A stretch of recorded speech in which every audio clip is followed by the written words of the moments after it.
Announcement regarding Spanish interpretation. En los controles de su seminario web o reunión, seleccione Interpretación. Luego, seleccione el idioma que quería escuchar. Opcionalmente, si solamente quiere escuchar el idioma interpretado, seleccione Silenciar audio original. Para preguntas o si necesita apoyo, mande correo electrónico a dmccann@nfb.org. Gracias.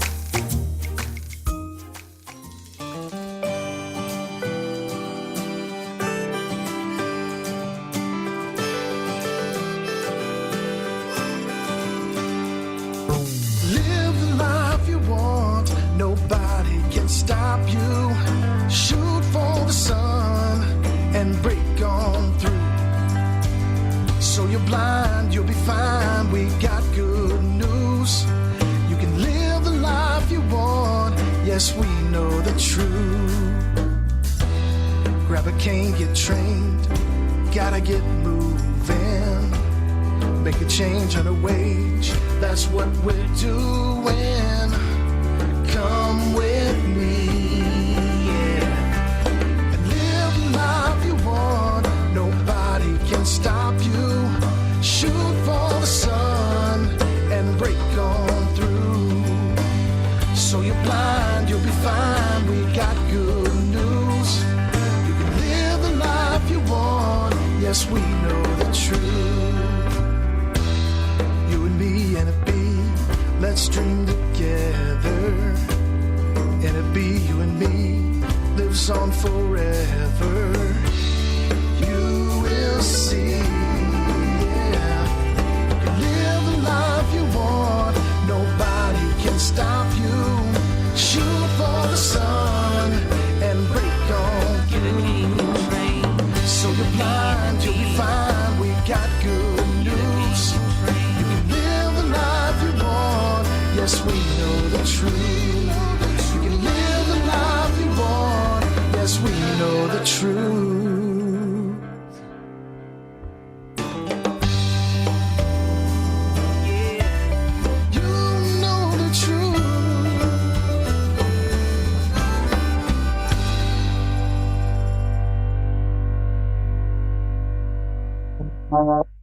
Good evening, everyone. Thank you so much for being with us tonight. We are so happy that you are joining us for our May presidential release. And I am so excited to introduce this evening for his remarks, our president, Mark Riccobono. President Riccobono, are you with us? I am. How are you, Pam? I'm great. How's it going in Baltimore? It's going great. It seems like you just left here. Yeah, exactly. We miss you already. It was a great bunch of meetings, great times together. So Yeah. How are things in Louisiana? They are wonderful. We're enjoying a beautiful spring, and so we are ready, gearing up for National Convention and all our summer programs. So exciting times. But you don't have a convention opening ceremony to worry about, or I know. Norma will have it well under control in our Texas family. Excellent. Well, it's right around the corner. It is. I'm excited. 2 months we'll be having the opening ceremonies. Yeah, that's right. Yeah, time flies, doesn't it? But I know it's going to be great to be together. Absolutely, but let's not rush it because I got a lot of work to do between now. I'm sure you'll be ready. You always are. Well, let's get started. We got a lot of work to do tonight too. We do. We got some great things planned. I can't wait. Greetings, fellow Federationists. Today is Wednesday, May 6th, 2026, and this is Presidential Release Live, number 54, and we are going to be talking about three things tonight: advocacy, and advocacy. Well, we might slip some other things in, but this is one of the most intense advocacy times in our history, I think. Maybe not the most intense, but it's right up there. So we're going to dive right in. We got a number of folks that are going to join us here on the release here in the room. And virtually, we are here at the NFB Jernigan Institute here in Baltimore in the NFB of Utah Auditorium. A few announcements before we get into talking about advocacy, and I'll invite some people to join me in that conversation. And the first is to invite you to be part of a transformative journey that will shape you into a more powerful advocate for blind individuals. And if that sounds like you and what you want to do, then I would encourage you to apply for the next cohort of our Kenneth Jernigan Leadership in Service program, or KJLSP, as we say. This is a year-long leadership program of the National Federation of the Blind, and we've moved the deadline up for the new cohort to make some decisions and as soon as possible after the national convention. So the deadline for the cohort that we're seeking right now is May 31st. May 31st, the end of this month. Those who are interested, you will need to submit your interest form by May 31st, and as part of that, your interest form, you will have to identify the 2 NFB state affiliate presidents who have agreed to support your application, be mentors to you in this program. I'm not going to go through all the details of the program. There is extensive information on the webpage. It's really easy. nfb.org/KJLSP, as in Kenneth Jernigan Leadership and Service Program. KJLSP, you'll find all the requirements for the program. You'll find an outline of the activities, both in person and virtual, so you can review those. And you'll find the interest form. There's also a downloadable version of the online form. So if you want to write out your answers ahead of time and just cut and paste them into the form, you'll have all the questions there. I do encourage you to apply to be part of this year-long leadership program. It's a great time. It's intense. It is working with many leaders across the Federation, and it is core to building our organization. So please consider applying. Now we are coming up to the National Convention, which will be in Austin, Texas this summer. Speaking of May 31st, our online registration deadline is May 31st, and so I do encourage you to go online. nfb.org/convention is where you find everything related to the National Convention. You can find the registration link there. Lots of other information is there. Still plenty of room at our overflow hotels. I'm sorry that our main hotel is sold out, but still plenty of room at our overflow hotels, and they will continue to take your reservations. So if you haven't made your plans, still plenty of time to do so, and I do encourage you to register and buy your banquet tickets online, because you will save not just time at the convention, but some dollars compared to registering and buying your banquet tickets in person. I also wanted to highlight that on the nfb.org/convention page, you will find a volunteer opportunities link. Now, the convention happens because really hundreds of members volunteer during the convention to help as talking signs, to assist with line management and registration, to help out in the exhibit hall with information, or at the Independence Market. Lots of opportunities at the convention, and it happens because of the hundreds of members that jump in to help. The volunteer opportunities page is there. You can click on it, and it outlines a number, well, really all of the opportunities that are there, the categories of them. One of them, like last year, is an opportunity to provide some additional support and assistance to our deafblind members. So thank you to our deafblind division for spearheading that. Also, if you have friends who work for major tech companies in Austin who say, hey, I'd like to come by and help, you can direct them to the corporate volunteer opportunities on that page. So check out the volunteer opportunities.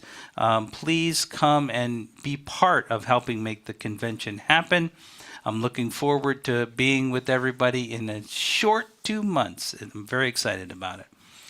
We're going to look past the convention for just a minute to talk about our Dare to Be Remarkable Conference 2026 that is coming up quickly. And this is the official kickoff announcement that the Dare to Be Remarkable Conference is a specialized multi-day professional development experience designed for an audience of educators and rehabilitation professionals who work with blind adults and transition age youth.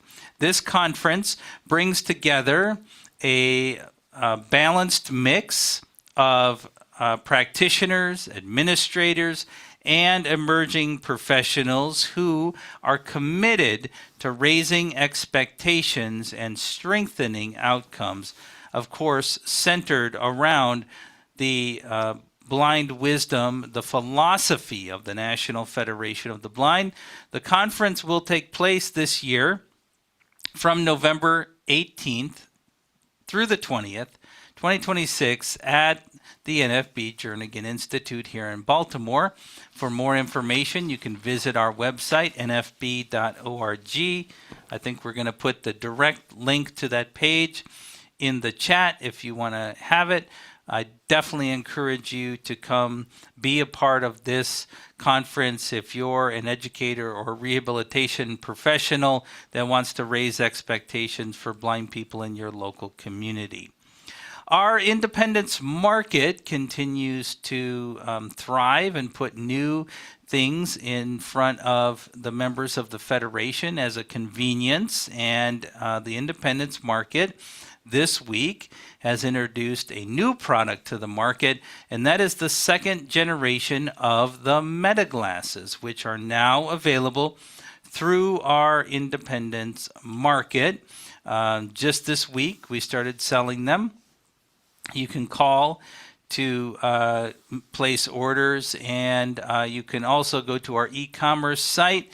We just got these in, so if they're not up on e-commerce today, they're going to be very soon. You can definitely call to get them, and they will be in the e-commerce shortly.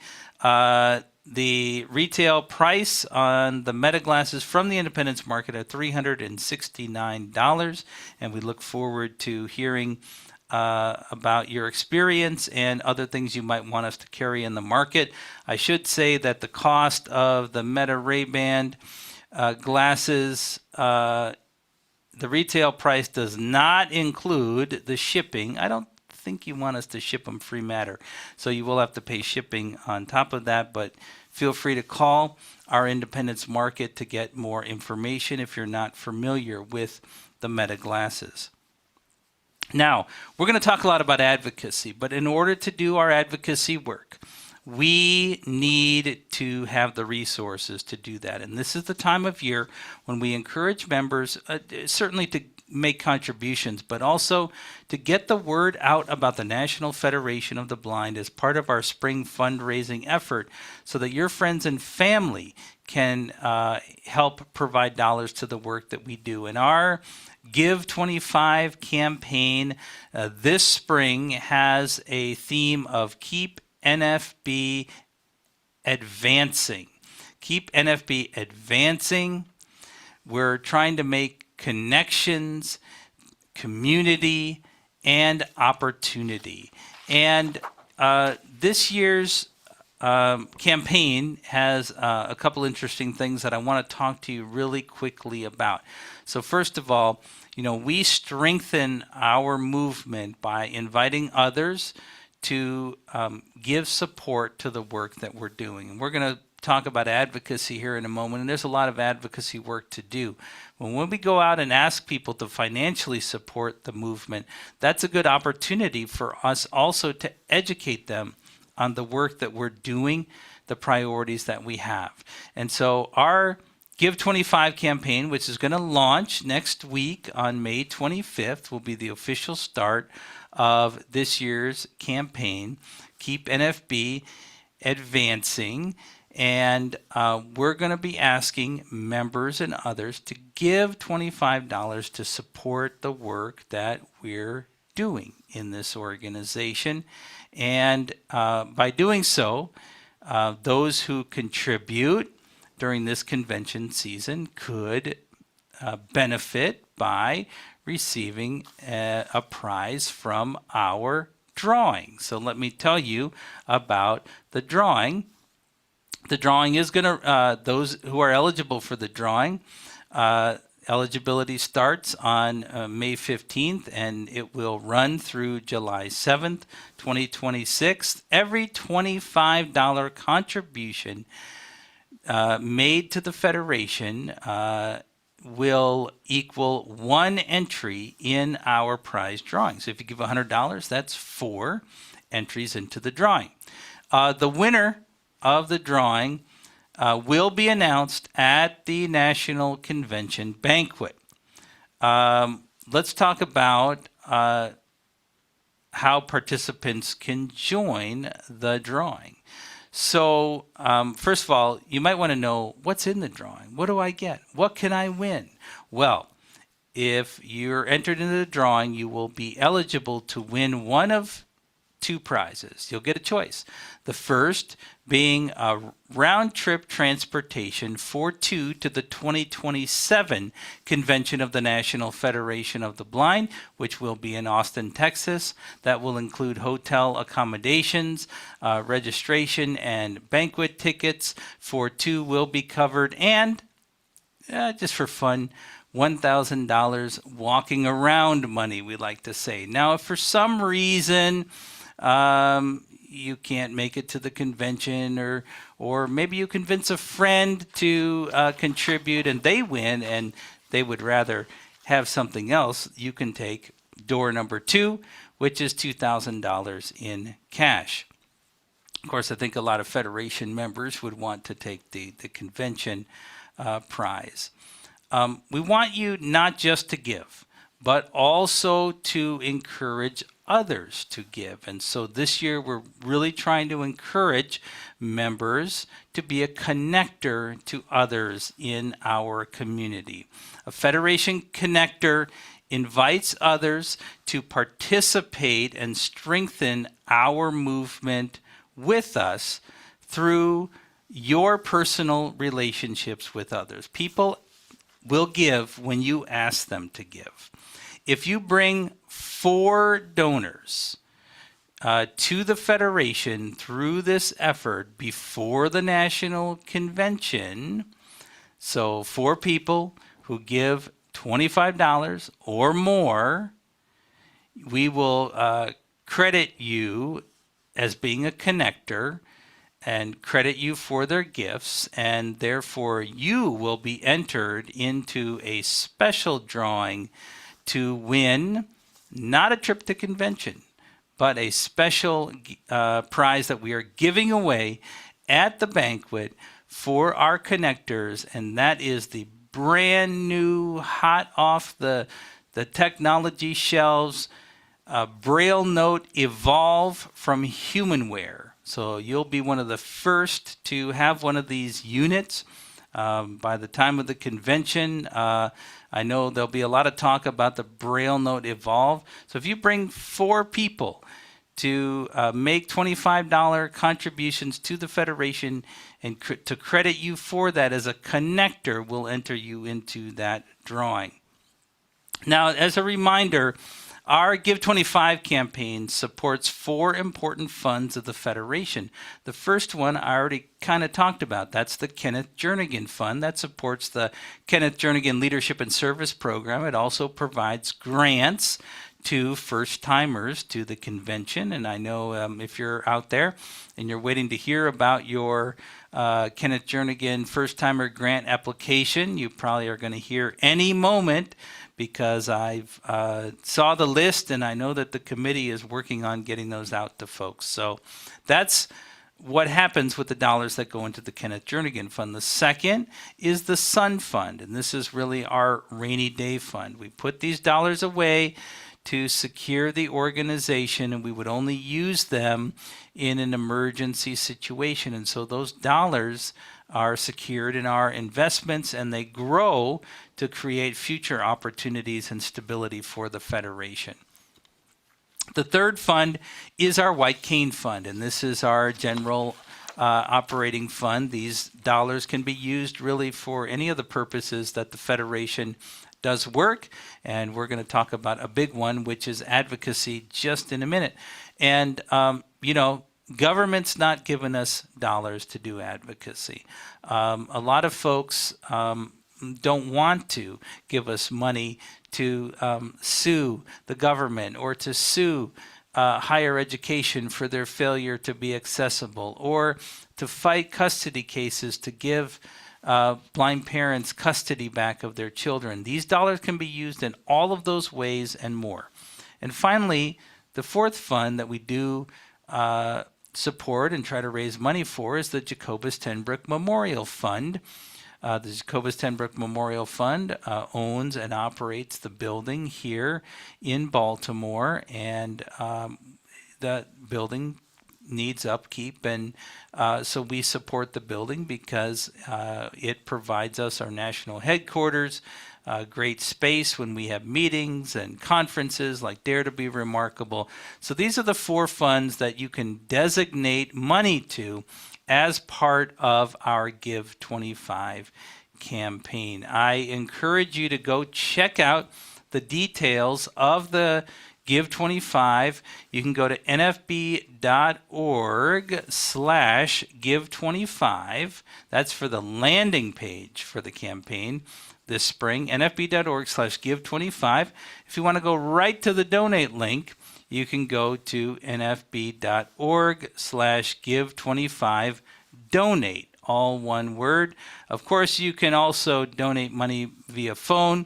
You can send a check into our national office, and make sure that you designate where you want the funds to go in our campaign. And please, don't just give if you can.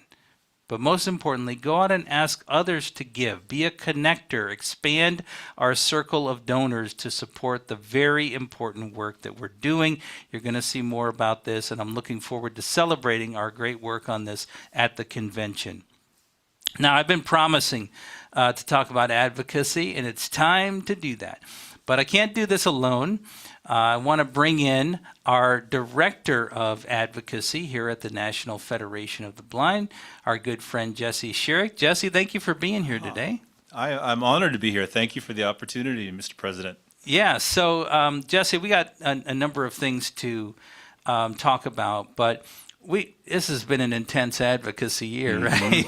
Oh, it's been a rough year. I think it's due to you being our new Director of Advocacy. I don't know, the pace has accelerated, but I know that our affiliates have really been stepping up. And so before we get into some of the meat and potatoes of the issues, I wonder if you have any of our members or affiliates that you specifically want to call out that have been doing a great job in the first 3 or 4 months here of the year. Yeah, I do. It's a hard question because our affiliates are doing great work, and we have several notable affiliates that I could call on, but since I'm going to just choose one.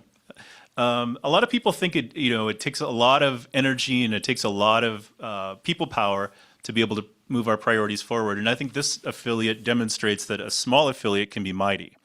So I want to highlight the NFB of Alaska for their work in building a personal relationship with Senator Sullivan from Alaska.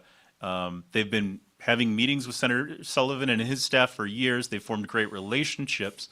And recently they were able to convince Senator Sullivan to introduce the Blind Americans Return to Work Act in the Senate. Nice, very nice. Well, as you say, obviously lots of members and affiliates working out there, but Alaska's a long way from Washington, D.C., but, sometimes those key votes are important. So congratulations, Alaska, and thank you to all the members who have been working hard. Jesse, we can't dig into every advocacy thing we have going on, but I think particularly here in May, we have a period of time where there's some strategic things going on. So maybe you could highlight for us, some of the key areas of our legislative work that members of the Federation should be focusing their energy between now and the National Convention. Yeah, I'm going to point to a couple of priorities that it's perfect time to highlight. The first being the Blind Americans Return to Work Act, which is our Social Security bill that eliminates the earnings cliff for blind people working and receiving Social Security disability insurance. So I encourage our members to reach out to co-sponsor, to ask for co-sponsors from their members of the Senate and their member of the House of Representatives. The second one being the Access Technology Affordability Act, which would create a $2,000 tax credit so that blind people could purchase qualified access technology and have that money refunded to them through their taxes. The third one that I want to mention really quick is the National Museum of the Blind People's Movement Act. Now, this one, Congress really likes this one as well because there's no cost to it. There's no dollars involved. It would name our museum the National Museum of the Blind People's Movement, and it would really highlight our efforts and our lived experience. Now, the reason we're highlighting these three particular pieces of legislation at the moment is because we just did a call to action with our membership, asking our members to outreach. And you can still find these legislative alerts through nfb.org/advocacy under legislative priorities.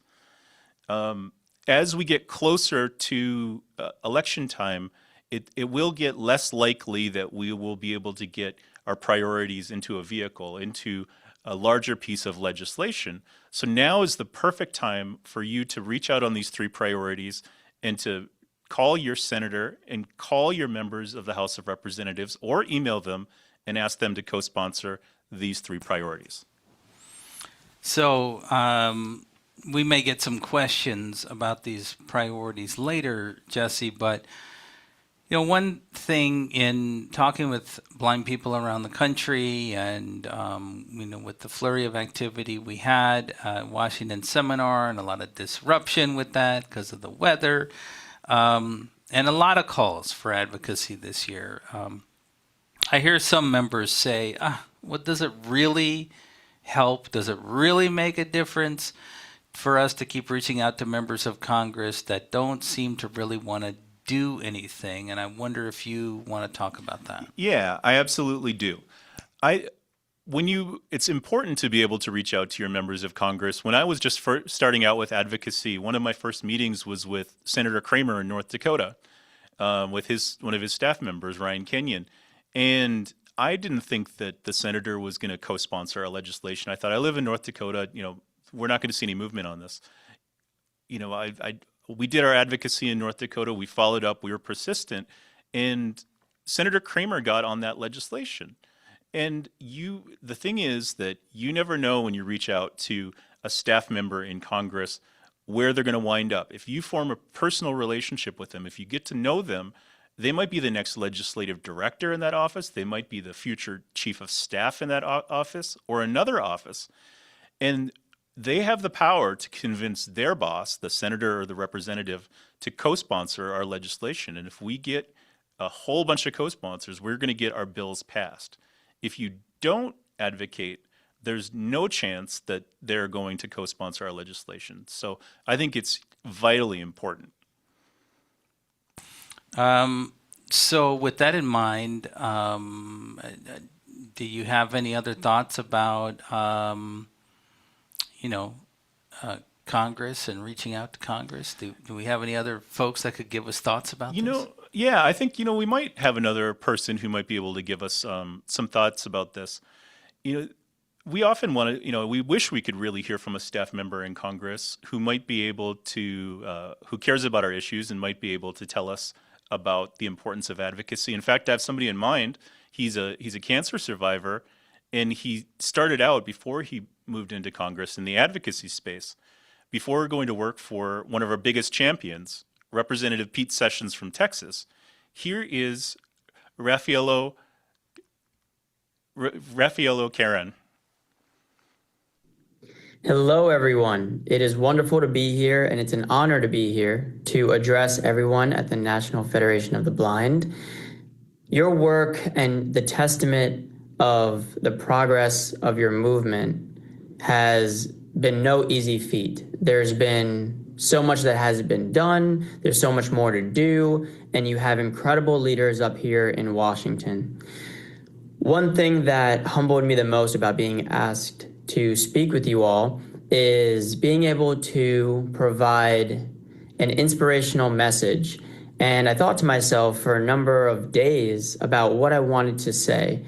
And the truth of the matter is, you are the inspiration. Your tenacity, your ability to overcome adversity, your ability to persevere throughout certain challenges, and then still be willing to make an effort to better yourself and your community is the inspiration.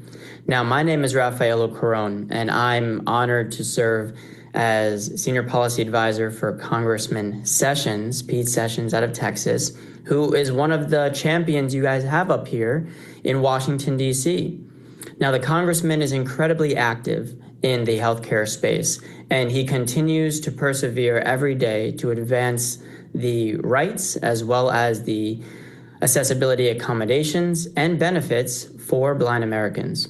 And for my role, being able to champion your efforts on a staff level, I wanted to share some notes about how your work influences our work. Now, when a staff member is taking a meeting versus a congressman, don't fret. That is actually something that is able to be incredibly impactful. A lot of times, members of Congress take anywhere from 10 to 35 meetings a day.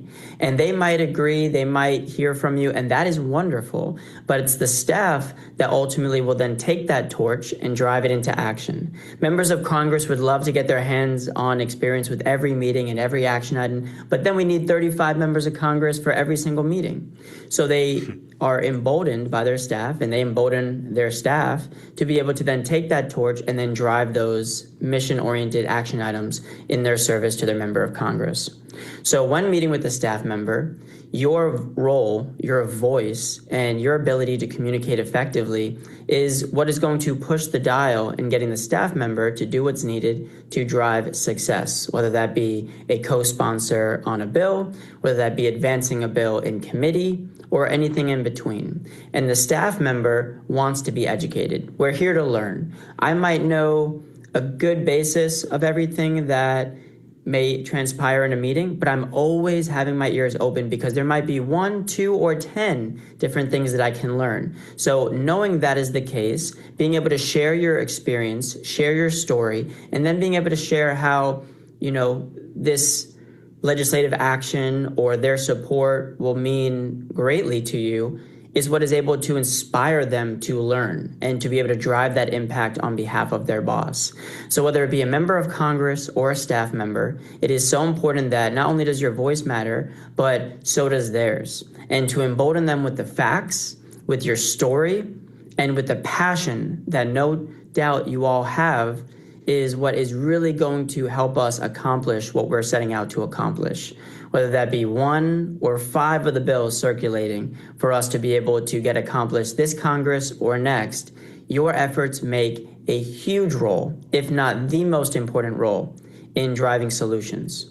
Now, it's important to know where you're from and who your representatives are, because me reaching out as a resident of North Carolina to a New York member may not be as impactful. But if I call my member of Congress and I say, hey, I'm your constituent, I live in XYZ zip code, I would like to advocate on behalf of this legislation. These members of Congress serve you, and they serve their communities. And a lot of times the issue isn't that they don't want to be engaged, it's because they don't necessarily know all of what's going on and what solutions are out there. That's where you come in. And your advocacy work is not only inspirational, but it's honorable. It's something that they appreciate as much as I appreciate. So please feel emboldened. Please know that I'm a resource. And anytime you might feel down, like, I wish things move faster, know that there are incredible advocates like yourself helping us make that fast-driven solutions-oriented effort a reality. And it's all thanks to you. So it is an honor to be able to speak with you all and to be able to help push this dial and be a champion for the progress of you and your movement. Thank you. Nice. I want to thank Raffaello. I think the first time we've ever had a Raffaello on the presidential release, for taking the time to speak with the members of the Federation. We've thought that it's one thing for Jesse and I to sit up here and talk about this, but we thought it was important for Federation members to remember and recognize that these members of Congress, their staff, and the relationships that you build with the staff members at the local level and through their DC office does make a difference. And I mean, that was a sincere message from a staff member in an office where that member of Congress has, Jesse, 100%? Yeah, I'd say 100% of our bills. 100% of our bills, which that's not an accident, right? That's not an accident. So let that be an inspiration to us to continue the work, because I know sometimes it can feel overwhelming when the progress, we don't experience it as quickly as we'd like to. And that's a good setup for this next item. Not to be a downer, but in the last month, we've had a great disappointment, which is the Department of Justice. Disappointment's not the right word, but it is a disappointment that the Department of Justice has issued an interim final rule noting that they're delaying the implementation of Title II web accessibility rules under the Americans with Disabilities Act. This is something that we have been talking about for 16 years, and we were really hopeful that the April 24, 2026 deadline was going to be met. Unfortunately, the Department of Justice has instituted yet another delay. We're not going to talk too extensively about this because the topic is covered extensively on the recorded presidential release that went out to all of our chapters on May 1st. And I do call your attention to that. It does go into detail, really back to basics on why this is important and what we're talking about. Two things though. There is something you can do, but first and foremost, this is an outrageous action.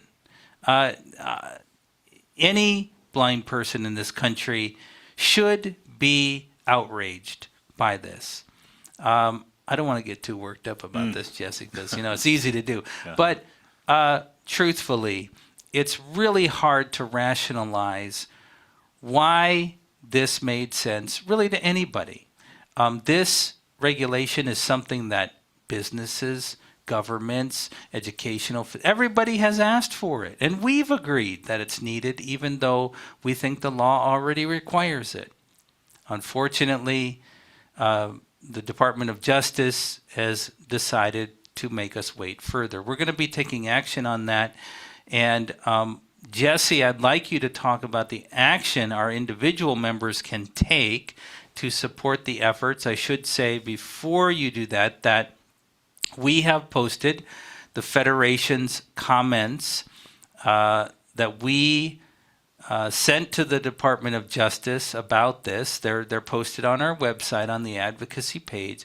So you can read the 5 or 6 pages, I think it is, of public comments, and you can use that in your advocacy work. So Jesse, what do we need members to do around Title II? I think we want members to do 2 things around Title II.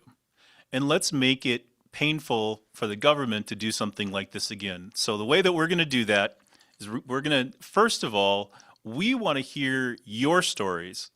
We want to hear problems that our members have faced with state and local agency websites being inaccessible.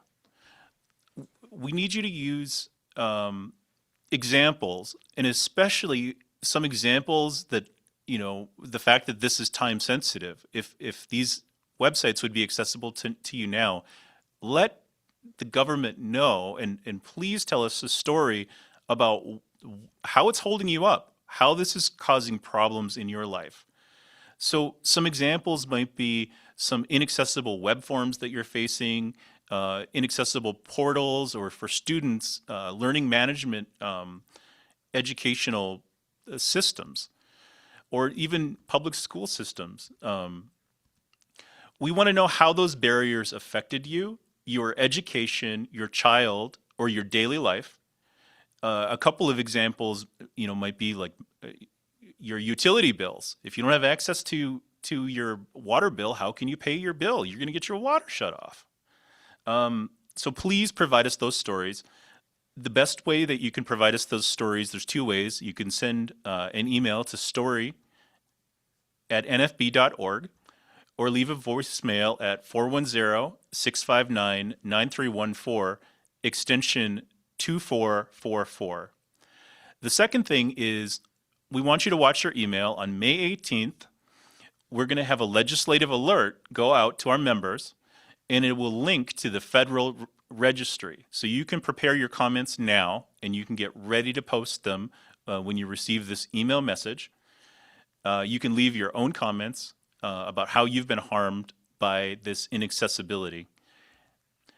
In order to find this, to see our comments, so if you want an example of what the comments we've submitted and to help inform your comments, you can go to nfb.org/accessibility, or I'm sorry, nfb.org/advocacy, and look under the policy statements. Thank you, Jesse. And closely related to this, on that advocacy page, you can also find the public comments that we sent to the government. Yesterday, I believe, was the official time, but they just got posted to our website today, and that is comments on another rule. This is the Health and Human Services 504 rule that relates very closely to the Title II rule, but this is specifically under the HHS and its authority under Section 504 of the Rehabilitation Act. That agency has now signaled a potential delay in that rule. That rule was slated to take effect, is slated to take effect on May 11th, so just 5 days from now. Similarly, the government has signaled that it may decide to delay it. The Section 504 final rule was published on May 9th, 2024. And this rule pertains specifically to entities that receive HHS funding under Section 504 of the Rehabilitation Act of 1973. So that could include public and private schools, public and private colleges, hospitals, all sorts of similar entities, social service agencies, and this will have a detrimental impact on accessibility from those entities and their digital resources. So we published our comments to the government, and in fact, we were the first organization anywhere in the country to request a meeting through the official process. We had a meeting today to express our concerns about this. Since the rule deadline implementation is only 5 days away, we expect that they will come out with whatever they're intending to do any day, any second now. We don't think it's going to be good. We think it will be consistent with the delay we've seen from the Department of Justice. I know this is really disheartening, outrageous, as I like to say, but I am confident that because of the work of the National Federation of the Blind, we will overcome this and we will get the equality that we deserve. And how do I know that our work makes a difference? Well, another issue we've been working on is the 504 lawsuit known as Texas versus Kennedy. And we had some really great news that I think is an example of the fact that this works. I want to congratulate our Indiana affiliate as we received news earlier this week that the state of Indiana, the Attorney General of Indiana, has pulled out of supporting the Texas versus Kennedy case. So we're now down to 8 states. That includes Texas, where we'll be in a couple of months. 8 states supporting that law. You remember it was up to 15, or maybe it was more than that at 17, one point, 17. So this does show that our work does pay off. Let's see if we can get it down to 6 or 5 or 4, maybe even just Texas by the time we get to Texas for our national convention. So our work does matter, and I want to thank our members in Indiana for the work on that, and I know that folks in all the other 8 states, including Texas, are working hard to beat back that particular lawsuit and encourage states to stop supporting the effort to diminish our rights as people with disabilities under Section 504 of the Rehabilitation Act. So, Jesse, with that, we should probably talk Texas, right? I think so. Oh, well, let's talk Texas. We should invite into this conversation the president of our National Seniors Division. I'd like to welcome Glenn Crosby to our virtual stage here. Good evening. Thank you, Mr. President. It's a real privilege to be here with you. Yeah. So, Glenn, you're here primarily to not badmouth Texas, but but to talk to us about an important initiative that our senior division is heading up next week for Advocacy. So I'm going to turn the floor over to you to talk about our senior fly-in. I am very happy to do that, sir. I think most of us across the nation realize that funding for the older blind programs in our state is woefully underfunded. Now, excuse me, that translates into very little, if any, service to blind people who are seniors, or to say it another way, people who go blind after they become seniors. They're kind of stuck in the wilderness, so to speak. They need some training so that they can regain some of their independence. I think all of us understand that. We know a lot of seniors in that situation. We also know that seniors need to be able to use some technology, whether they could use it before or not. Once they lose their eyesight, they're done, unless somebody comes along and helps them to learn how to navigate technology non-visually. They also need to know a variety of other aspects of living their lives independently. And most of our programs in the states that provide this sort of service just simply do not have the financial resources to do an adequate job. That does include Texas, although Texas has improved a good bit in the last few years, thanks to an additional supplement funding that the Texas legislature provided to the program here in Texas. And some other states have done that as well. However, our federal government does need to step up. The last increase to the federal funding for the independent living services for older blind Americans was in 2013. And that's where the funding is still, even though the population of blind seniors has expanded, and even though the cost of everything has gone up exponentially pretty much since 2013. So if you think about that, that means our current funding is truly lacking. So the National Federation of the Blind Seniors Division, along with the help of our entire National Federation of the Blind Family decided in 2022 that we were going to work on increasing the funding to go into these programs. So next week, a number of blind seniors across the country and some people who are not just good friends within our Federation family are going to go to Washington and knock on the door of our Congress people who are serving on the subcommittees that work in our appropriations committee. We're trying to do what we have never done before, and that is simply to work with the Congress people directly to get this increase into the appropriations bill.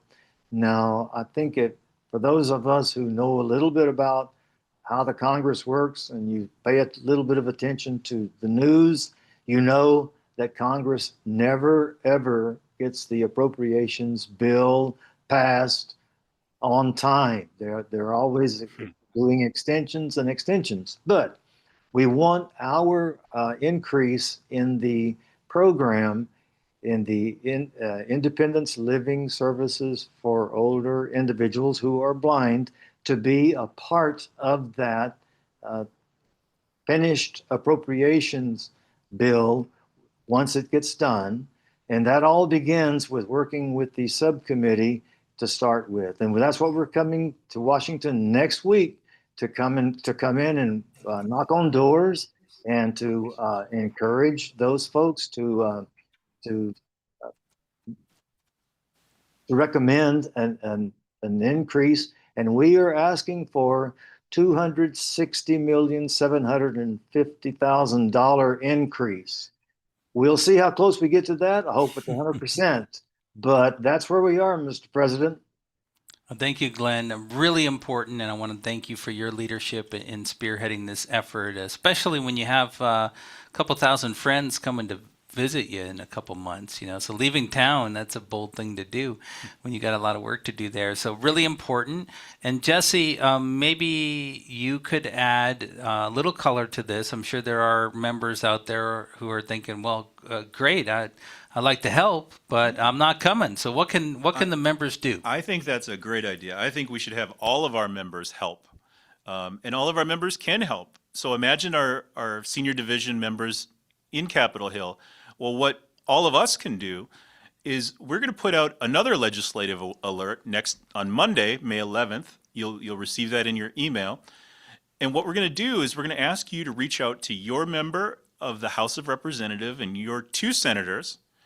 And we're going to urge them, we're going to have you urge them to reach out to the subcommittee chair. So it's a long name for the subcommittee, so I apologize, but it's Labor, Health and Human Services, Education, and Related Agencies.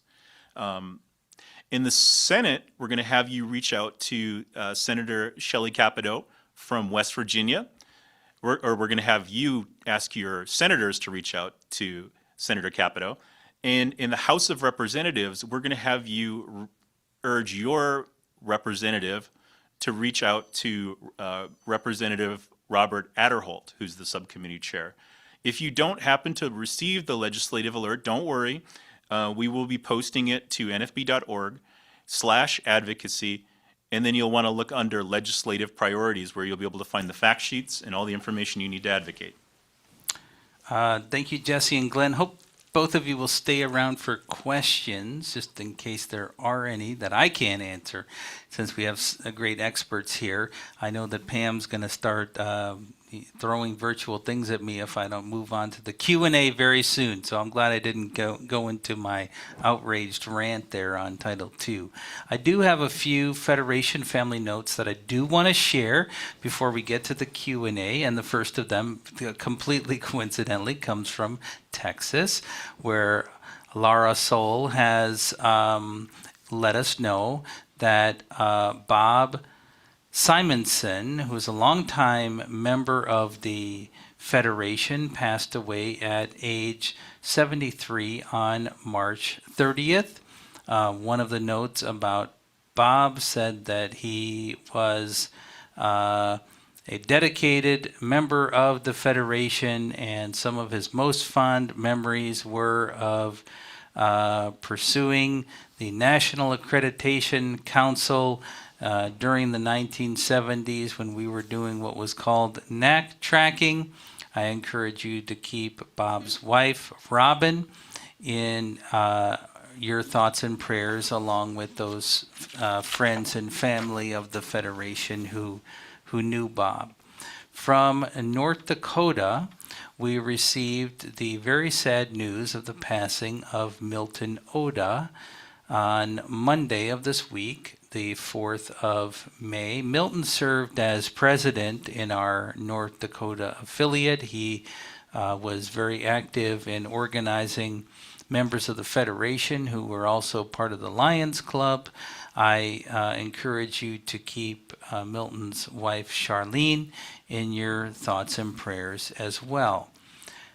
We do have one bit of happy news before we get to the Q&A, and this comes from Sean Spears at the Colorado Center for the Blind, who says that he and his wife, Jennifer, have brought a new addition into the Spears family.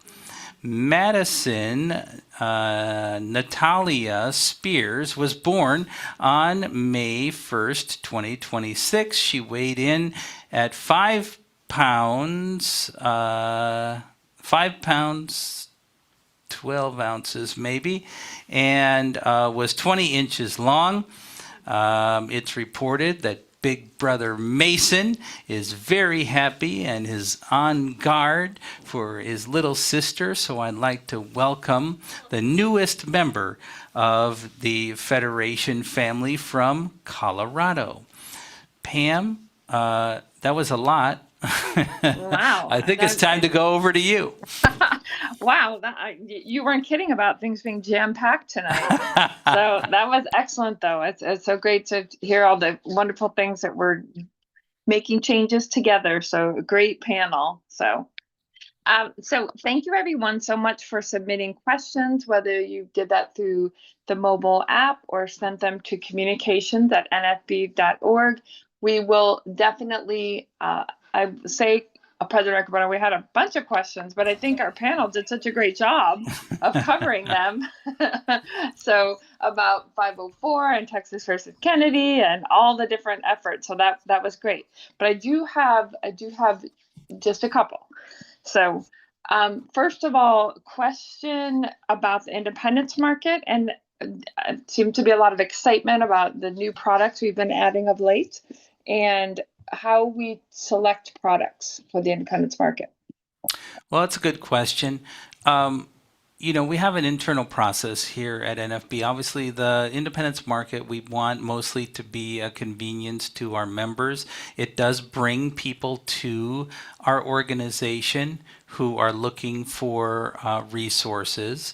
And so that's the other reason. So we're, of course, today with so many online outlets and different vendors out there, we're not trying to run a comprehensive like Walmart for the blind, right? So we try to be strategic to have a variety of products that fill a variety of needs and are demonstrations of the kind of tools, low tech and high tech, that blind people might use. Now, the meta glasses are a little unusual because we mostly don't sell a lot of high-tech stuff. And the reason is that we're also not in the business of providing direct tech support, which is what a lot of people want when they buy these products. So sometimes it's because we have strategic relationships with partners that we sell these products.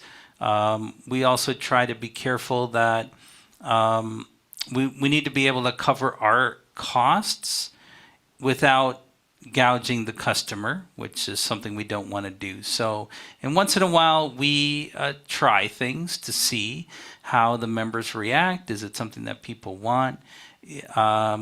So it's a variety of factors. If you have suggestions any member has suggestions about things we should carry in our independence market, please call Sean Seward, our independence market manager, or John Perret, it's in his department, and make those suggestions. We would love to have them. We'll do our best to get the products if it makes sense in our strategy. Excellent. I know everybody always looks forward to the shopping at our national convention too. Absolutely, Independence Market.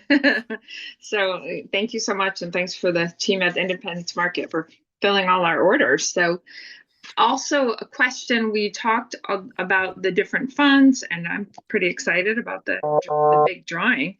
But a question about PAC and how that fits into our donations. So PAC is our pre-authorized contribution program. That's a way for members to give on a regular monthly basis. And I know that our PAC plan chair, Marilyn Green from Illinois, will be encouraging those of us who are not yet on the program to sign up at the national convention. This is a steady source of income, about $500,000 a year, that allows us lots of flexibility. Our Give 25 program is a little different in that we are trying to encourage people to give a little bit more, but also we really want members to get outside of our organization, get friends and family to donate. So these might not be people that are going to sign up for a monthly contribution to the Federation. Mostly those are our own members, but people that will give because you ask them to give. So the PAC plan is very important. And by the way, the PAC contributions is something that allows us to go to some of our supporters, people we're approaching for money, and say, you know, before we do anything, our members have committed $500,000 to the organization. Can you contribute? So it's just another way of giving. The other nice thing about the Give 25 is it allows space for members to give who, for whatever reason, can't make a monthly contribution. So these are just different avenues. The PAC contributions do all go into our White Cane General Fund, so they are available to be used. Those PAC contributions are not counted in the Give 25, so if that was the angle, sorry about that, but we do want you to go out and ask others to give. Awesome. So many ways to help support our programs Yeah. and do our work. That's so life-changing. So it's wonderful. And I think we have time for one other question. We've got a lot of excitement about our fly-in coming up. So question about how someone can join the senior division. I bet you Glenn is best suited to answer that.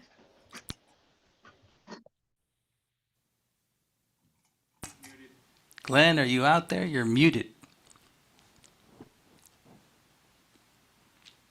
We threw him a curveball, you know. Glenn, you're muted. We'd like to hear from you, though. All right. Well, assuming that Glenn is having technical difficulty, we'll hope that Glenn will jump in here. But what I would encourage you to do is go to nfb.org, look up our divisions, and you can find our senior division listed in the list of national divisions, and there'll be the contact information for our division. And I encourage you to send an email or follow the contact links there to join. And of course, if you're coming to the national convention, definitely encourage you to go to the meeting of the senior division. I think I'm going to be there for a few minutes this year, and you can definitely pay your annual dues there and get active in the senior division at the national level. Outstanding. And I know how important those services are for to increase funding for older blind programs. So I know our work will pay off for sure. Nice. So thank you again so much, everyone, for the excellent questions. It has been so wonderful to be together tonight for our presidential release live. So many things happening and so many ways that we as members of the National Federation of the Blind can get involved and truly make a difference. So I will pass it back to you. President Riccobono. Thank you very much, Pam. I think that this release represents, a lot of great work that's happening across the organization, and I truly am optimistic about the collective action that's happening, how we're pushing forward as blind people to create opportunities, even in some challenging times, even with some setbacks. I had the opportunity to go to an affiliate convention in the last month. There's so much great energy happening around the organization. And so I want to thank each and every one of you for the work that you all do to be part of our collective action. Now, I was going to give you some of the customary endings, but I was thinking about collective action. And I like collective action. It works really well. So I thought maybe each of you who have been on this release might help me with some customary endings. I was hoping to get one from Glenn if we got some audio from him, but I'm not sure. Can you hear me now? Oh, we can hear you now. Yes. Well, the technology gremlins wouldn't let me talk to you a moment ago. You're back. Okay, so the other day, I shared a joke about grassroots advocacy, but it received no ground support. Oh, yeah, that happens. How about you, Jesse? All right. Well, why did the advocate take a ladder to a political rally? They wanted to take their cause to the next level. Nice. Pam, you got anything better than that? Wow. Well, those are pretty hard to compete with, I'm afraid. But my question is related to teddy bears. So why did the teddy bear refuse dessert? Why? Because it was stuffed. Well, my offering for the customary endings is, what happens if you tell too many dad jokes? Well, of course, you would go to the penitentiary. Let's go build the National Federation of the Blind. The preceding message was brought to you by Mark Riccobono, President, National Federation of the Blind, 410-659-9314. Office of the President at nfb.org.